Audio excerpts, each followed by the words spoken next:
Welcome back to Dynasty Life. I am Theo Gremminger. Redraft ends, but Dynasty is life. And I'm really excited to be joined today by a first-time guest here on Dynasty Life, and that's Danny Kelly. You know Danny from The Ringer. I'm actually in a couple Dynasty leagues with Danny, but this is the first time that I've ever had you on any of my shows. So welcome into Dynasty Life. Danny, I know you guys are dropping an awesome redraft guide. Is that come out yet at The Ringer? Yeah, we got the very basic version of it out right now where you can just see our rankings for redraft and all the different formats, plus my rankings for Dynasty overall and Dynasty rookies. And then we're going to be updating that with a bunch of like more blurbs and like much more in-depth stuff as the summer goes along. So yeah, that's where you want to check out my rankings if you're interested. So I think it's at fantasyfootball.theringer.com. Yeah, definitely highly recommend all your work over there, especially, a lot of people associate you with the great work you do with the rookie class. And we're going to dive into some of those rookies. But one guy that I know you're excited about for this season, and it's like a prerequisite to come on to Dynasty Life, is I only like people that know ball, and people that know ball love Devon Achane right now. So why don't you talk a little bit about him? So I think Achane was one of those guys last year where I probably put a little too much. I was like risking my like credibility a little bit with him just because I was so obsessed with him prior to the draft. I thought he was so awesome, so explosive, his acceleration just off the chart. So it was very validating and fun to see him, explode in Miami. Obviously, his landing spot was perfect for his skill set in my opinion. And obviously, you want to see fewer injuries and get him on the field a little bit more often. But overall, I just think his ceiling is truly ludicrous with the way that he's just so efficient, his explosive ability, his home run ability, tackle breaking, and they're talking now about getting him more involved in the passing game. So I don't know. I just feel like we saw the tip of the iceberg last year, what he could be. Obviously, if he can stay healthy and get a few more touches a game, I think he has potential to, break fantasy football. So I'm super, super excited what Devon Achane can do this year. I think obviously the Miami offense is just perfectly suited for his skill set.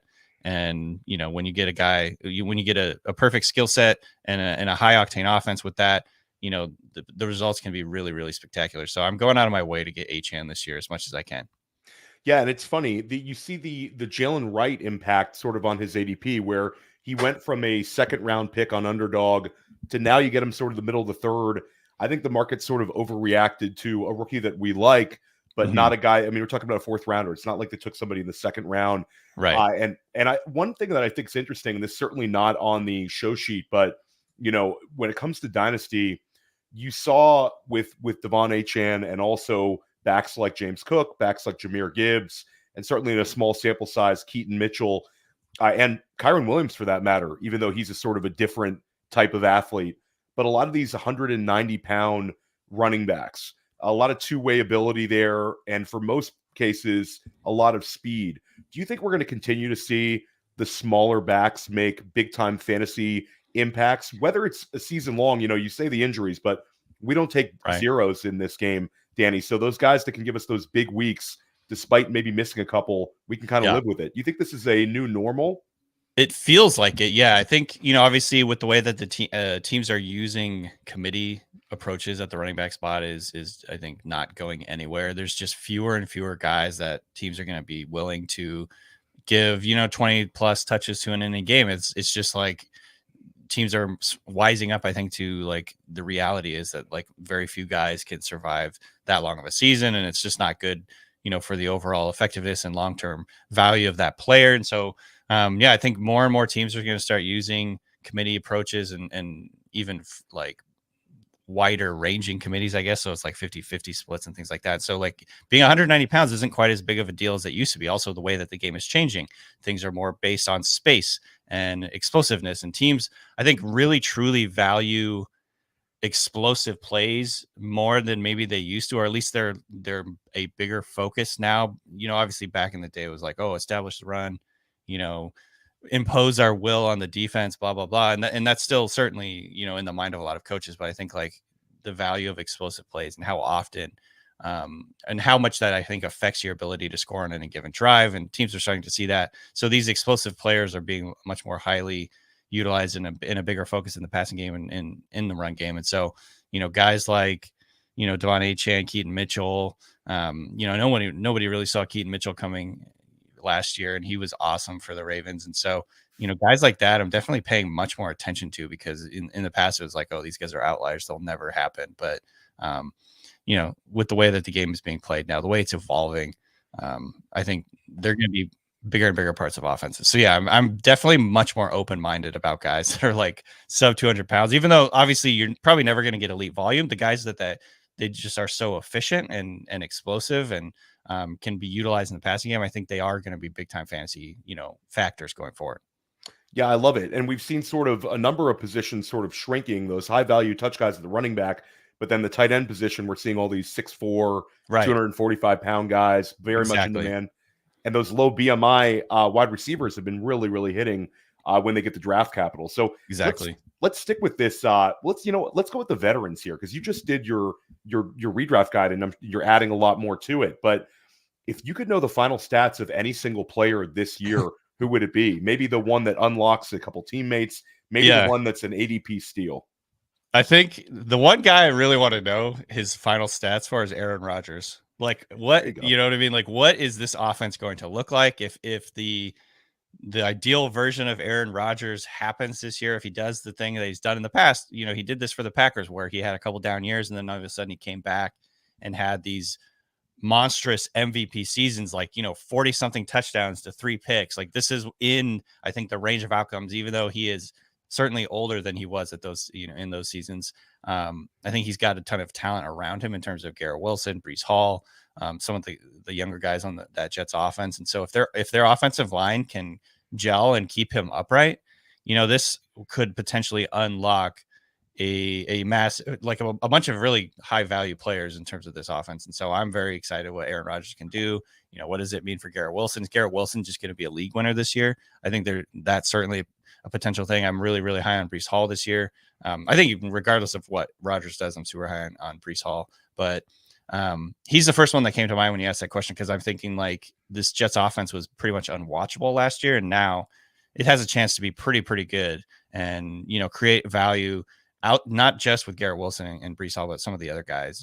Xavier Gipson maybe is like a sleeper.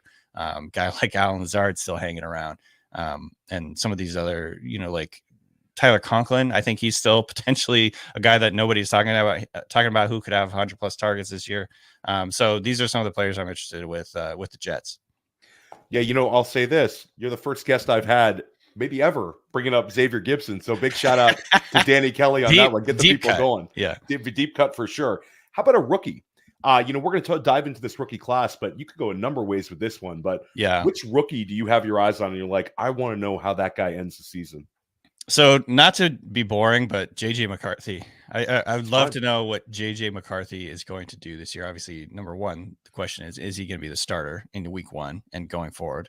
And number 2, is he going to be, I'm not expecting huge things from him in year 1. I think they're probably going to try and run the ball a lot and be balanced and like not put a whole bunch on his shoulders. But obviously there's a lot hanging in the balance in terms of like, what is Justin Jefferson going to do this year? Is he going to have enough volume to be the super high value receiver that we've seen him be in the past? Is Jordan Addison going to be a big part of this passing offense? And then, going down the line, when is TJ Hawkinson going to be back? And is there going to be enough in this offense for him to be like a factor once he does come back? And then of course, you got Aaron Jones and potentially Ty Chandler being factors. If he is kind of struggling early on, maybe they're going to lean on the run a little bit more. So I'd love to know kind of like, number 1, how many games is he going to start? And number 2, how often is he going to pass?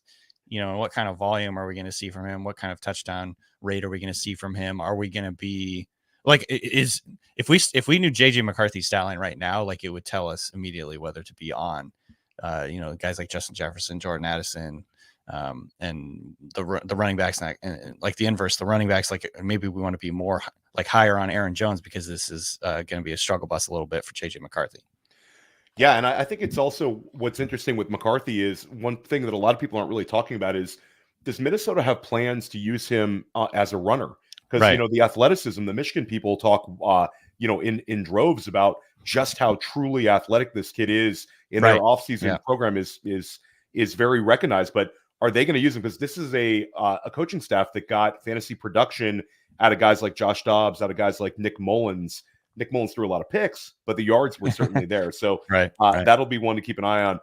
Let's stick with the rookie class. We've seen rookie wide receivers finish like inside of the top 6 scorers at the wide receiver position in PPR in 3 out of the last 4 years. It used to be sort of a cheat code where you could get steals drafting rookie wide receivers. This year, Marvin Harrison Jr. is the highest drafted rookie wide receiver ever in best ball and in redraft.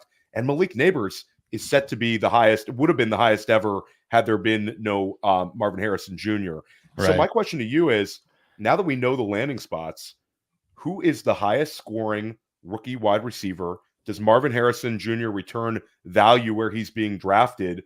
And sort of your pick to, if it's not Marvin Harrison Jr. as your top scorer, who's your number 2? It is. I think it. You have to go with Harrison just based on the landing spot. Obviously, I don't know how good Arizona's defense is going to be, so it feels like they're going to have to pass a lot in that offense. And obviously, we've seen Kyler Murray post big numbers in that area before, and so obviously, I think the pairing with a good quarterback, an ascending team overall, I think he's going to be dropped into that offense as the true number 1. Obviously, you still have Trey.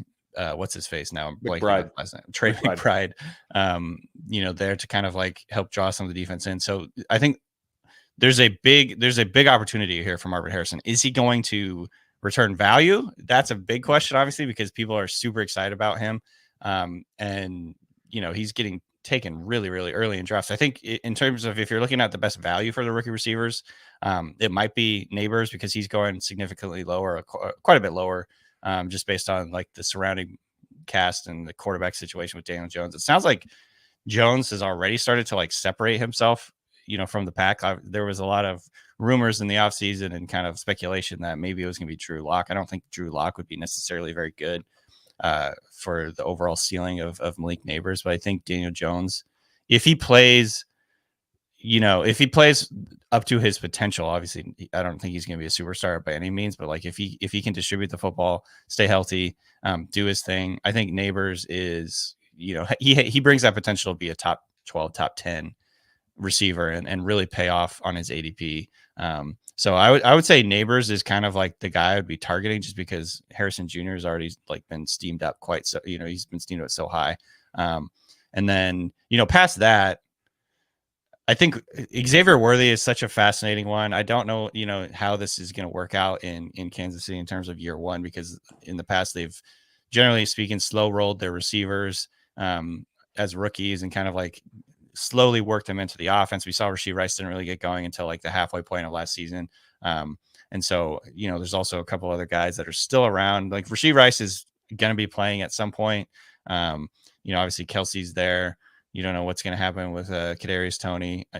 And you don't know how pass heavy this team is going to be because they were a little bit more balanced and run heavy last year. So I think Worthy is definitely worth a shot. And I also I think Ladd McConkey is an interesting one too in the receiver discussion because, obviously people are he's not as explosive. He's not as sexy as some of these other receivers, but I think he's a really good route runner.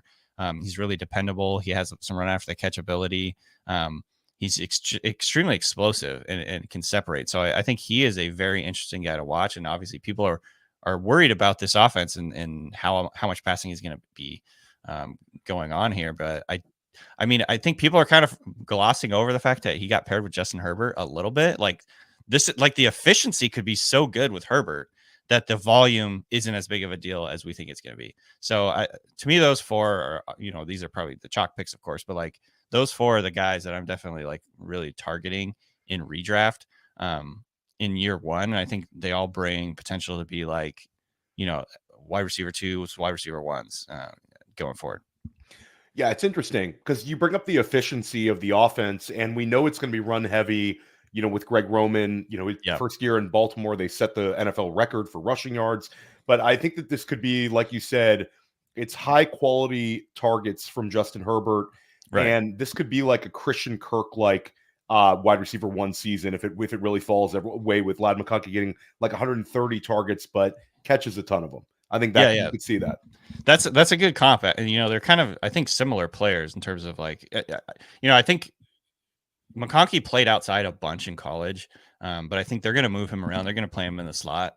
I think his skill set is going to be he's going to be their guy on like the money downs because he can separate. He can, he can do a lot of different things after the catch. I think he's explosive in that area. And so, red zone, third downs, when it's really important, I can see him emerging quickly as like their go-to guy. They're not going to be like relying on Quentin Johnson in those scenarios. Like maybe they still have some faith in him going forward, but he, to me, is going to be this year. They're probably going to try and take a little off his plate, have him be like, more of a not gadget player, but like have him do the things that he's more comfortable with, run after the catch, some sweeps, some screens and things like that. And get him more comfortable. Because last year they were just asking him to be like the number one receiver, and it was just not going to happen. He's a developmental type player. So I think McConkey's polish, and again, paired with a guy who can get him the ball on time in the exact right location. He's really good on double moves as well. So there could be some big plays in there too. And so I don't know, man. I'm aware of the lack of volume, and it definitely is like a concern. But I just think with that quarterback in that system, he's good. And assuming he becomes a number one guy pretty quickly, I don't know. I feel like really strongly about McConkey as well. Yeah, McConkey's super interesting. Definitely has been steamed up. But when you really look at the roster and the players and the touch distribution, it's hard not to give Ladd McConkey a pretty outsized role. So I think he could really return some value. Let's talk about, we talked a little bit about the Christian Kirk, Ladd McConkey, but let's go back only 1 year. Who's your favorite this year's version? On Dynasty Life and press coverage, I'm asking all my guests this question, and I got some interesting ones. A lot of people are taking like this year's Baker Mayfield. I had a this year's Sam Howell. Are you going spicier than that, Danny? Oh, okay. That's a good way of putting it. I kind of just went with like the normal ones, like this year's Puka. So that's great. People want that one. Big shout out to my guests who gave us an amazing this year's Sam Howell and this year's Baker Mayfield. But we want to get this year's Nico Collins, this year's Kyron Williams. The other guy I had in mind was this year's Devon Achane, since I love Achane so much. Ooh, give us that one. That sounds great. I'm a big Trey Benson guy. Love that. He, to me, is just like, even if he is the number two guy in this offense behind James Conner, he's just so explosive that he's got the ability to kind of be that De'Von Achane kind of guy, the big play guy, create explosives, the way that this offense is going to be, run. And I'm assuming they're going to use Kyler Murray a little bit as a runner. He's obviously a very good scrambler, but like, the way that they can kind of like manipulate the defense to get some space, create some space for the running backs. I think Trey Benson just has a chance to definitely outplay expectations, even in year one, even if James Conner stays healthy. Of course, if Conner gets hurt, then it's wheels up for Benson. But he would be my guy that I'm targeting kind of late, because I could see him really come on strong down the stretch, especially if James Conner kind of wears down as the season goes on. I know that he's definitely on the older side. He's like 28 or 29 at this point. So expecting him to play like a full season and have a huge number of carries, I think is probably like a pipe dream at this point. And so Trey Benson would be my version of like De'Von Achane, the explosive big play rookie running back that kind of comes out of nowhere and really surprises people. And then in terms of just like, the generic ones that we talk about all the time, this year's Puka, to me, Jalen Polk has a chance to be that guy. I know that his like analytical profile was pretty terrible, but I just think he's the type of guy like Puka that just gets the job done. Like, he's tough. He's reliable. He has good hands. He's a good route runner. He gets open. He can run after the catch a little bit. And he has an opportunity to come into this offense, which basically has no established, number one guy, no established stars. He could come in and be a starter right away. Kendrick Bourne's coming back from injury. Demario Douglas, definitely just like a slot receiver only. They got Javon Baker in the fourth round, who I also like. And maybe he's like the sneaky guy that actually will be the version of Puka this year. But I think I'm bullish on Drake May. I'm bullish on Polk. I really liked Javon Baker coming out. So I think this New England Patriots offense could end up being a little bit better than people are expecting, a little bit more competent, I guess, is the word I'm looking for. And I think, if Jalen Polk emerges as the number one guy in this offense, like, he's going to have a huge opportunity. And of course, I'm not saying he's going to be Puka in terms of like 1,500 yards and whatever it is that Puka ended up with, like something ridiculous. No one's probably going to do that, obviously. But the guy that no one is like paying attention to in the summer, who comes in and is like a starter and is a reliable fantasy guy that you can plug into your lineup, I think Jalen Polk has that opportunity. Yeah, I love that one. And that offense is kind of screaming for a guy who can just go get 125, 130 targets. It doesn't have to, like you said, it doesn't have to be some absurd 160 target guy. Like if Jalen Polk Right. gets those number of targets, then he's going to return extreme value, not only where you took him in rookie drafts, but where people are getting him at the end of redraft. Like FFPC right now, probably 18th round gets you a Jalen Polk. And, there's also, let me ask you this, because there's a big segment of the Dynasty community that's betting harder on Javon Baker than Jalen Polk. Do you think that's a big mistake? No, I don't think it's a big mistake necessarily. I mean, we see this type of thing happen all the time where like the later drafted guy emerges and he's just better than the earlier drafted guy. Like I wouldn't be surprised whatsoever. And again, I really like both of these players. But I think Javon Baker is much more of like an outside guy. I think obviously like he can do multiple different things, but he's much more, I think he's probably going to be a lower volume target player than a guy like Polk, who can play all over the formation. He can be used in the screen game. He can be used, in the short and intermediate area. I feel like Javon Baker stylistically is a little bit more of like an outside guy who you target on deep shots. He can certainly run routes and get open. But I just think like stylistically, Polk is a more high volume type of player. He's like a, Robert Woods style player. And so I worry a little bit about banking too much on a 4th round rookie whose role is more, to me, I envision his role more being like an outside guy who kind of like runs deep routes and he can create explosive plays, but he's a little bit more, he's going to be volatile, I think, going forward. And so I think Polk has a little bit more upside, especially in like PPR leagues. Yeah, I like that a lot. We had Baker had 5 catches over 50 yards last year at Central Florida. I think that could very well be the case where those two guys are on the field in 2 wide receiver sets in the second half of the season. And I like the idea that we've seen a couple of dynasty managers in startups and in rookie drafts, a couple of pretty sharp people position themselves to get both and make sort of a double bet on the situation. I like that a great deal. Yeah, I mean, especially if you're high on May, I'm really high on May. I think May has potential to eventually develop into a very good starter. It might be kind of ugly to start just because he's got some things to clean up mechanically and all that, and they're already talking about that. And he's right now being talked about as the number 3 guy in New England. I do think he's going to end up starting very early for the Patriots, but it might be a little frustrating to start the season out.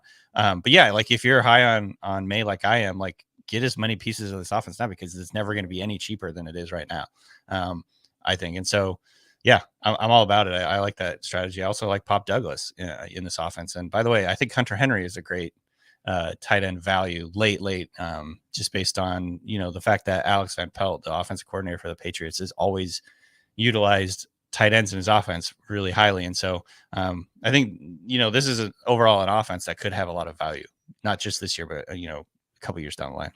I had Andrew Cooper on press coverage. Highly recommend that. Actually, we recorded yesterday. Not sure when this Dynasty Life is going to drop, but talked about Alex Van Pelt and his usage of tight ends in the screen game and how that's going to help Hunter Henry a lot this year on sort of cheap yards, cheap fantasy points, to just kind of boost his floor a little bit. We're going to take a quick break, and we come back. We're going to talk to Danny about Caleb Williams, Jonathon Brooks, and then we're going to get Danny's rookie sleepers. Stick with us right here at Dynasty Life.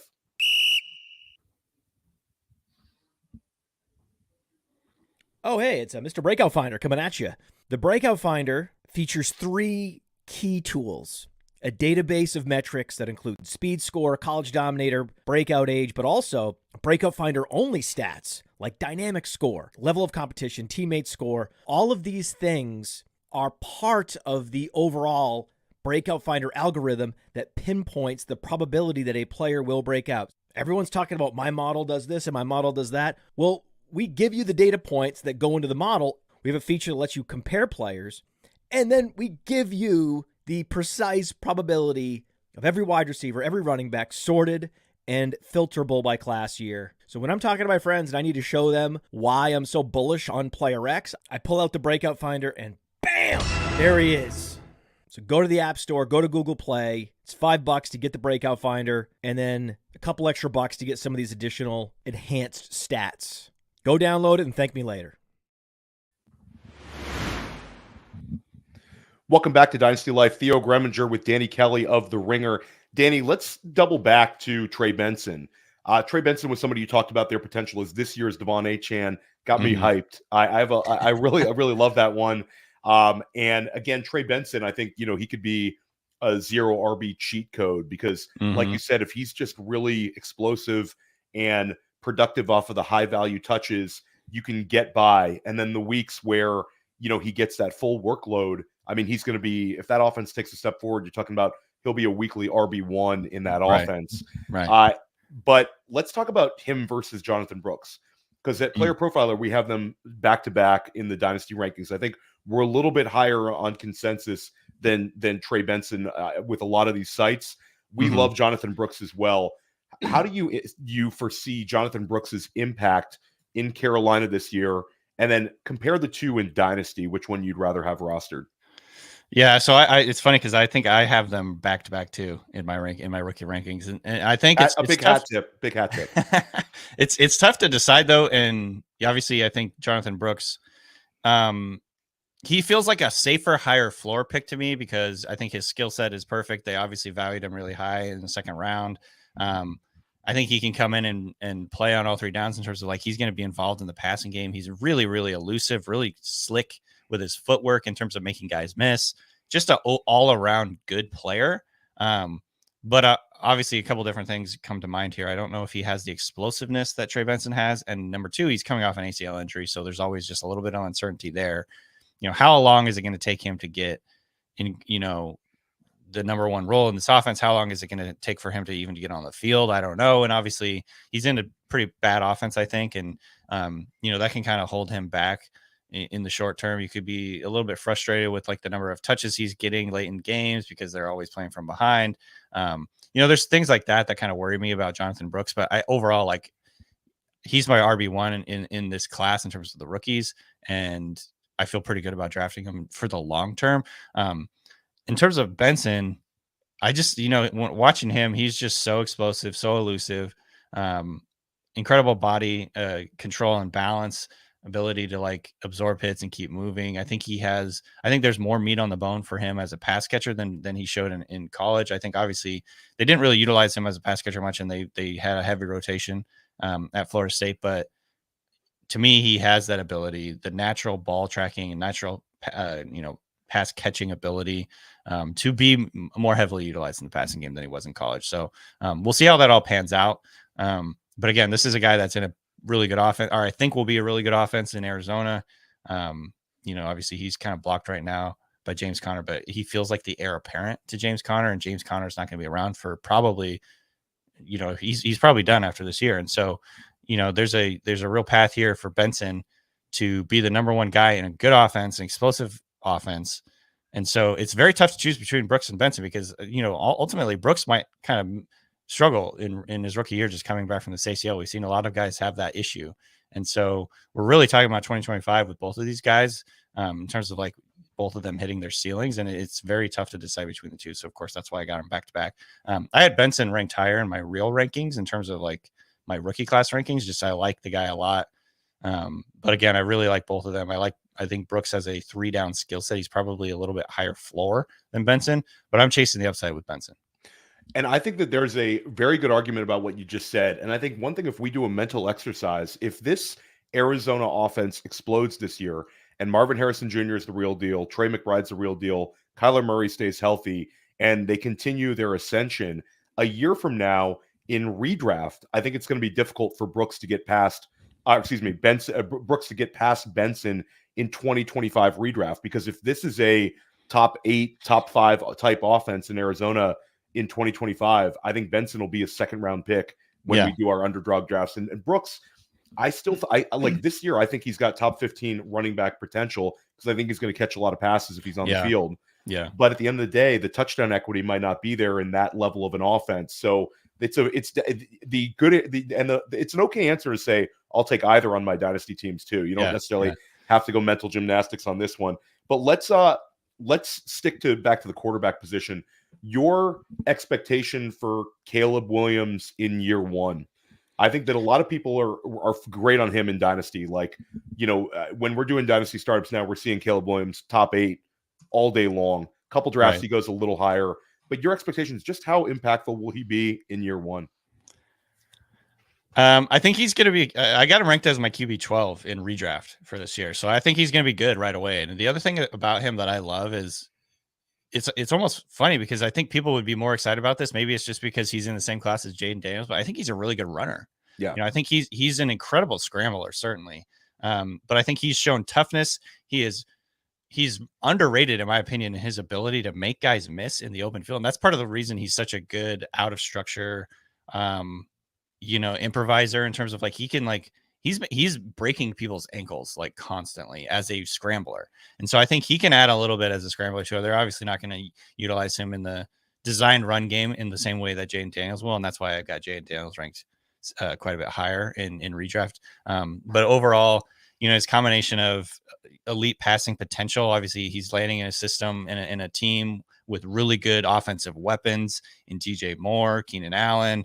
They went and got Gerald Everett. They got Cole Kmet. They've got some really good players to pass to here. So that's like a huge benefit that most rookie receivers do not really have, rookie quarterbacks. They usually don't have this type of supporting cast. So I think he could hit the ground running. I really hope to see that because I think he's got the skill set to, he's not going to be like one of the like Lamar or Hurts or whatever, even like a Josh Allen type of quarterbacks, but he'll be just like a slightly tier below because I think he can rush for, I don't know off the top of my head, 400 yards or something like that, add a few touchdowns on the ground and kind of like be valuable in that way, like a tier above the guys who are just like pocket passers. Yeah, I think that's a great way of putting it. I think he'll be an opportunistic scrambler. And I think where you're putting him at like quarterback 12, he's going to kind of need that to return big ROI on where he's being drafted, because people who've drafting him as sort of a QB1, we saw Stroud sort of struggle a little bit to get us those rushing yards, which sort of held back his overall fantasy ceiling. Caleb Williams getting 450 rushing yards, I think, would be a major win this year, and I think that would be just fantastic for him. You brought up sort of Drake May and Caleb. I think that the fact that Jaden Daniels is just such a great runner has sort of made people forget that these guys can be impactful with their legs as well. This class has a lot of potential to return a lot, especially at this quarterback position. But let's turn it over because we got some sleepers to talk about. Danny sent me a list, and we have 7 sleepers on this list, and I guess Polk technically could be thrown in as an 8th, just because not really a sleeper, 2nd round pick, but where he's being drafted. But I want to start at the top. One running back that you have listed is Bucky Irving, and we talked about the impact of these 190-pound type running backs. Bucky Irving led the nation in receptions by a running back last year at Oregon. What do you see him doing this year in Tampa? Is this strictly a contingent play, or can he carve out a weekly role? It's tough. It's tough because there's new coaching staff, obviously, or new play caller. So it's tough to predict exactly how they're going to like distribute touches and things. But I think it's like last year you saw Rachaad White get such a high percentage of the touches in this offense because they just didn't really trust anybody else. That was like my impression, is like he's not necessarily like a big time difference maker, Rachaad White, but he was just like better than the other guys on the team. And I think that Bucky Irving, despite the fact that he's kind of small and kind of slow, he showed in college that he's just good. He's just one of those players that's really good. He's really elusive. He makes the first guy miss all the time. He's a good pass catcher. He's low to the ground. He's got good vision. He can create explosive plays. Obviously, he did that a ton at Oregon. So I don't know, man. I remember in the process watching Bucky Irving and being like, okay, this guy's like really good. He's going to be like my RB3. And then obviously he ran slow. He lacks the size. I think that kind of like pushed him down. Like his analytical profile is pretty bad from an athleticism point of view, from a size point of view. There's just not a lot of guys that fit his profile. And this is the same thing we were saying last year about Devon Achane. Is like, there's not a lot of guys that fit this profile. Obviously Irving doesn't have Achane's elite speed. So that's a big difference. And I'm not nearly as high on Irving as I was on Achane, obviously, but I think he's sneaky. I think he's one of these sneaky guys who, he's just a good football player, and he could ingratiate himself to the coaching staff because he's, doing the right things. I don't think Rachaad White entrenched himself quite enough to really be counted on as like a super high volume guy. Obviously Rachaad White, the problem here I think is Rachaad White's a really good pass catcher too. And so there is some redundancy if you don't really necessarily you can't just like drop Bucky Irving in as like the pass catching guy on this team. But maybe he gets some more early down work because he's just, got that vision. He's a good runner and they like him in that role. So I don't know. Again, it's probably not going to happen. I'd say the odds of him being anything in fantasy are probably not great, but in terms of a situation where he could quickly inherit a role. And again, I like the talent. I like his skill set. And especially if Rachaad White got hurt, I think Bucky Irving could be a big time like value late in drafts. So again, not expecting a lot, but I think if he was given the opportunity, he could really thrive. I think he's sort of a must cuff guy. Like if you have Rachaad White, go and get Bucky Irving, because the bull case is this is a guy that will have a weekly role. And then if Rachaad White goes out, you could see him being just as effective a pass catcher, if not more so, because they're a little bit different. And I would say that round 4 draft capital was sort of a win based off that, 100%. that athleticism. Yeah. So, yeah, for sure. Right there. I mean, he was taken above a lot of running backs that we thought were going to go much higher than him. It was like, I remember he almost became like a forgotten player during the pre-draft process, especially after he ran so slow. And we were talking about all these other guys, all these other players that ended up being like really late round picks or undrafted. And I'm just trying to remember some of the guys that he went ahead of, but like he was like one of the higher drafted running backs in this class. And I think that surprised some people. So they clearly had they clearly liked him. And I think that could really pay off going forward because maybe they have a bigger plan for him than we think. So I'm just looking at the list of players. So he was the 6th running back taken behind Brooks, Benson, Corum, Lloyd, Wright. And then he went ahead of guys like Shipley, Davis, Garendo, Braylon Allen, Estime, Tyrone Tracy, like a lot of these guys that we were pretty much like steaming up in the pre-draft process. He went higher than all those guys. And so that could, of course, like point to a big role that they have in mind for him. So that's a great segue to the next guys to talk about. And it's sort of I've been hammering Jaleel McLaughlin, Audric Estime, and then in Dynasty, I took Blake Watson pretty much everywhere because he was so cheap. So it's basically an anti-Javonte Williams play, but it's also 3 running backs that we sort of like. McLaughlin, let's leave him aside. We saw him last year, 30-plus receptions. But Audric Estime, this was a guy that Scott Barrett, a friend of ours, is very high on in the analytical process. I think Scott had him as RB5 in the class. And then Blake Watson goes undrafted, but this was a guy who was fantastic at Memphis, who's had a long line of sending running backs to the NFL. Your thoughts on these 2 guys and their chances of making an impact in year 1 in Denver? Yeah, I mean, I think, like you said, it's kind of an anti-Javonte Williams take. And obviously, this is more of for me, it's more of a 2025 play in Dynasty. Like, these are guys to draft and hold for a minute and see how it all kind of like develops. Because I think, Javonte Williams probably not long for the Broncos unless he has a huge turnaround this year. I think Peyton has always been a guy that likes to rely on 2 running backs in his offense. And so I'm trying to get a piece of whatever is going to be the future of this backfield. I think Estime fell further than I thought by a lot. Well, maybe not by a lot, but to me, I thought the NFL was going to be a little bit higher on this guy. He obviously has the prototypical size. He didn't run well, but he has a ton of explosive plays on tape. He's big, physical, breaks tackles. So I thought the NFL would be a little bit higher on it, but I think this is just, again, sort of just a, indication of where the NFL is on running backs. Like, you can get guys in the 4th and 5th round that can be starters for you. And so I think Estime, to me, like going forward, in the Sean Payton offense, he's probably going to be more like a Jamal Williams / Mark Ingram early down banger type of guy that, like, in theory could get a lot of touchdowns. Probably not going to be a big part of the passing game. And then, of course, you want to get the pass catching running back in the Sean Payton offense wherever you can get, especially with Bo Nix, the check down king, in at quarterback. So I'm just trying to find the future of this Denver running back rotation, because those guys, generally speaking, in Sean Payton offenses get a ton of volume. Each of them get a ton of volume. And especially the pass catching ones. I think Jaleel McLaughlin certainly probably has like the leg up on Blake Watson, but Watson, very good athlete, extremely explosive, showed a lot of promise as a pass catcher. Maybe he can overtake McLaughlin. Who knows? We'll see how that all kind of goes and how that plays out. But, again, it's like free. You're getting Blake Watson, most of the time in like the 5th round of rookie drafts or undrafted free agency or whatever. And so, I believe he got a really big signing bonus with them. And so like there is some signal there that they really liked him and wanted him to be with this team, and they have an idea of a role in mind for him.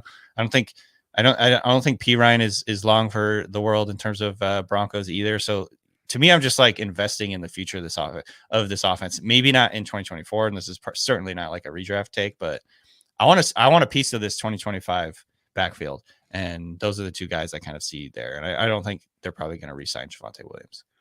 Yeah, and it's so easy to have a Jaleel McLaughlin, Blake Watson double tap, and it's sort of a double bet. Both guys seem like they could be Sean Payton favorites. Both guys have potential to be big time pass catchers, right? And they're so cheap. Let's talk about a wide receiver who fell, where there was sort of a hive, and I was really excited about Malik Washington. He falls, but now he lands on one of the league's best offenses with a very creative play callers. You seem still pretty bullish about him landing in Miami. Again, this is a more long-term take and long-term, like just draft and hold type of thing. You can get him in the 4th round. I've got him in like every 4th round of like every draft I've done so far.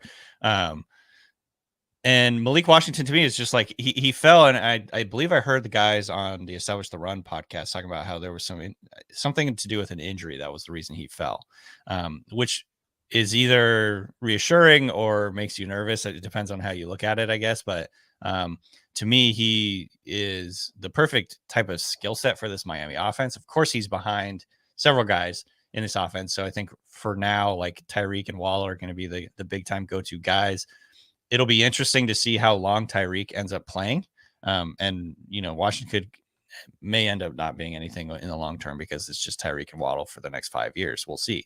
But if Tyreek leaves, I think Washington could end up being the guy to be like sort of the number 2 guy in this offense.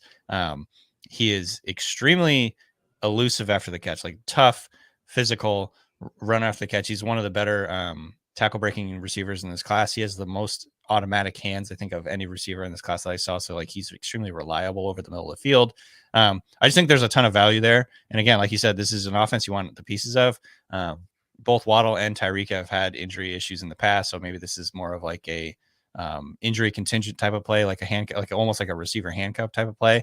But I think he has the skill set to really make an impact in this offense. Like he's really reliable, great hands, and he runs after the catch. And this is exactly what you're looking for in the Miami offense. And so, again, he's kind of like a dart throw in the 4th round, but I really liked him prior to the draft. And I think his landing spot, he could emerge as the number 3 receiver on this team, like right away. Like he's battling against like guys like Braxton Berrios and, some other veterans, but I think he has the potential to emerge pretty quickly as the number 3 guy. Yeah, I mean, anybody who's done waivers consistently over the years, you're willing to take shots on Cedric Wilson, Durham Smythe, literally anybody who can get a touch. Anybody get a touch in a Mike McDaniel offense. And Malik Washington, mega producer. And we say that about a lot of guys, but I mean, he was the entire show at UVA, over 100 receptions last year. Incredible. You have 2 tight ends that you've circled, and these are guys, one that's kind of not really under the radar, but one's very much under the radar. Let us know what you think about Jared Wiley and Tanner McLaughlin. Yeah, so Wiley to me was another guy that I think he was my tight end 2, ended up being my tight end 2. I really liked him. I think he's just big, smooth, athletic, can stride it out, can run after the catch. I believe he had like an 80-yard touchdown catch last year. Like that kind of tells you his athleticism. This is a guy, I think he reminded me of Jake Ferguson in a way where it's not like he's not like going to wow you necessarily. He's not like this incredible talent, but he's athletic. He can move. I think he's got a little bit of wiggle to him, and good hands, and, landing in Kansas City where obviously Travis Kelce is not long for this world. Not long for the NFL, I should say. Obviously he's not going to, he's long for the world, guys. Don't worry. He's fine. Travis Kelce. I'm not saying he's going to die, but like, obviously not long for the NFL. He's getting up there in age. And, so throwing a dart at a long-term replacement for potential for Travis Kelce, a guy that has a athletic skill set. He's, again, very reliable over the middle of the field. He can run after the catch a little bit. And of course you want to get the guy that Patrick Mahomes can be thrown to in the future. And so, again, he's a free 4th round dart throw, sometimes undrafted dart throw. Just drop him on your rookie or drop him on your taxi squad and kind of see how it all goes. But I liked him pre-draft, and then of course I like his landing spot. And then when it comes to McLaughlin, same kind of deal. Basically, this is just a bet on the uncertainty of how depth charts kind of end up shaking out. A lot of times you see teams this happens all the time, especially with like the Ravens, for instance, where the second guy they draft ends up being better than the first guy they draft at a position. You see this with like tight end. They drafted, Hayden Hurst in the same draft as Mark Andrews, and Mark Andrews turned into a superstar. So this is just a bet on variance, essentially. Obviously Eric All was drafted in the 4th round, and I think McLaughlin was a 7th rounder. So, the assumption would be that Eric All is like the heir apparent tight end in Cincinnati, but maybe it ends up being McLaughlin. Maybe he's just a better player. Maybe he's the one that stayed healthy, because obviously Eric Hall had a lot of issues with injuries in college. And so, again, it's just like a dart throw. I liked his skill set. He's very athletic, former receiver, good hands, can run after the catch. Like, these are the types of traits you're looking for as a tight end sleeper. And I think he has all those traits to develop if he can beat out Eric Hall. And obviously you want to have a piece of the Cincinnati offense. Yeah, that's an interesting one, and there's certainly an Eric All like hive right now. He's steamed up a ton, and McLaughlin is free, so that's definitely an interesting one. Arizona tight end Rob Gronkowski. We've been waiting a while for an Arizona tight end to right. kind of do the thing. Last sleeper, this is one where we had a lot of hype for this guy. Lands on the Las Vegas Raiders, and we're talking about Dylan Lobby. And I live on Long Island. Dylan Lobby is the hope for Long Island in this NFL draft. So we're rooting for him. Let us know your thoughts about Lobby. This is a guy who NFL teams had work out at wide receiver, big time receiver, and incredible production as a collegiate. I think so. Obviously, I see him more as like a pass catching change of pace type guy. I don't think he's ever probably going to end up being like a lead back, but I think there is some value here. And he lands in a spot in Las Vegas where the depth chart is very, very wide open. I think obviously Zamir White is going to be the early down guy for the Raiders this year. Alexander Madison is there, but he strikes me more as like a backup type player to Zamir White. And then in terms of like the third down usage, passing down stuff, Amir Abdullah is 30 years old. They did just re-sign him, but he strikes me more as like kind of just how teams will do like a hedge signing where they'll sign like a veteran, and then if the rookie comes in and plays better, like that's great, and then they can just like drop the veteran and like kind of move forward. And I think this is the kind of situation we're watching. So here I think the preseason and offseason training camp, battle between Lobby and Abdullah is going to be really interesting. And if Lobby can kind of establish himself as a third down guy, the guy that can be relied on as a pass catcher, especially year one with, again, Minshew loves to check down. Like he's going to be a short and intermediate type quarterback if he ends up being the starter. And, that could really open up doors for Lobby to be part of this offense like right away. And again, like, by the way, we don't really know what Zamir White is. Like, he's the type of guy who, if he has 300 carries, like it wouldn't be that big of a shock because they were really riding him late in the season last year. But he's also, a huge unknown. We don't really know if the team is super high on him. He's a 4th round pick. That's certainly replaceable. So if Lobby really comes in and is just more effective, more elusive, more efficient, you just never know. I'm not like taking Lobby in the 3rd round and thinking he's going to turn into anything, but he's a late draft dart throw that I think could establish himself as a pass catching back on this team. And kind of established himself pretty quickly with Amir Abdullah being the only guy that's sort of standing in his way. Yeah, and he could have long-term stability as an NFL specialist just with the way he catches the football. Right. And the way that teams sort of like, there was people who thought he was the best receiver at the Senior Bowl in some of those drills. So definitely an interesting one. Danny, you were very generous with your time and your takes. Let everybody know once again where they can find your work and what you have coming out. Yeah, so fantasy football fantasyfootball.theringer.com is where you can find the draft guide. And again, we're going to be building it out as the offseason goes on. You can find my work at theringer.com. And of course, listen to me several times a week on the Ringer Fantasy Football Show, the podcast. So yeah, check us out. Yeah, highly recommend Danny's work. I'm going to drop another Dynasty Life in a few days with Ryan Heath of Fantasy Points. We're going to be looking at a couple of Dynasty breakouts, some players that are set to have big-time production. Stick with us here at Dynasty Life all summer long. bringing you the sharpest guests, getting you ready to crush your Dynasty leagues this season. We'll see you soon.